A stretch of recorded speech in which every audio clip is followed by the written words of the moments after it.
পাল্টা হামলার প্রস্তুতি নিয়েছে ইরান। ইসরায়েল যদি কোনো হামলা চালায় তাহলে তাদের লক্ষ্য করে আবারও হামলা চালানো হবে বলে জানিয়েছে ইরান। গত মঙ্গলবার 1 অক্টোবর দখলদার ইসরায়েলের সামরিক অবকাঠামো লক্ষ্য করে 181টি ব্যালিস্টিক মিসাইল ছোড়ে ইরান। এই হামলার জবাব দিতে ইসরায়েল ইরানকে লক্ষ্য করে হামলা চালানোর হুমকি দিয়েছে। এর মধ্যেই ইরান জানালো, যদি ইসরায়েল তাদের উপর হামলা চালায় তারা আবারও কঠোর পদক্ষেপ গ্রহণ করবে। বার্তা সংস্থা তাসনিম নিউজকে নাম গোপন রাখার শর্তে এক ইরানি কর্মকর্তা বলেছেন, ইহুদিবাদীদের ইসরায়েল সম্ভাব্য হামলার প্রয়োজনীয় জবাব সম্পূর্ণ প্রস্তুত আছে।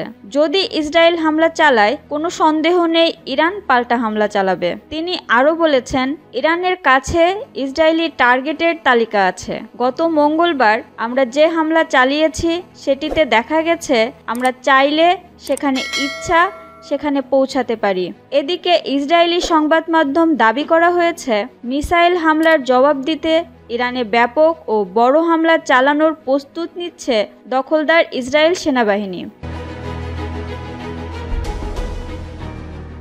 এর মধ্যে পাবলিক ব্রডকাস্টিং কর্পোরেশন এক প্রতিবেদনে বলেছে, সেনাবাহিনী ইরানের মিসাইল হামলার শক্তিশালী জবাবের পরিকল্পনা করছে।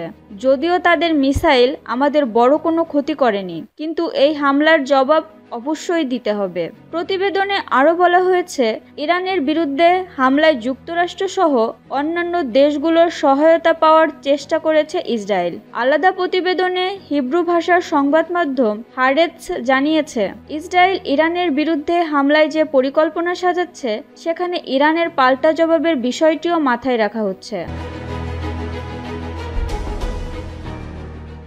অর্থাৎ ইরান আবারও মিসাইল ছুড়বে এমন বিষয়টি বিবেচনায় রেখেই তারা হামলার ছক কষেছে। হারেটস আরও জানিয়েছে, ইরানে হামলার প্রস্তুতি হিসাবে গাজায় ইসরায়েলি সেনারা তাদের বর্বরতা বৃদ্ধি করেছে। ইয়েদিওত নামের আরেক সংবাদ মাধ্যম জানিয়েছে, ইরানের বিরুদ্ধে হামলার পরিকল্পনা ঠিক করতে ইউরোপের কয়েকটি দেশের কর্মকর্তারা ইসরায়েলি প্রতিরক্ষা কর্মকর্তাদের সঙ্গে তেল আবিবে বৈঠক করেছেন।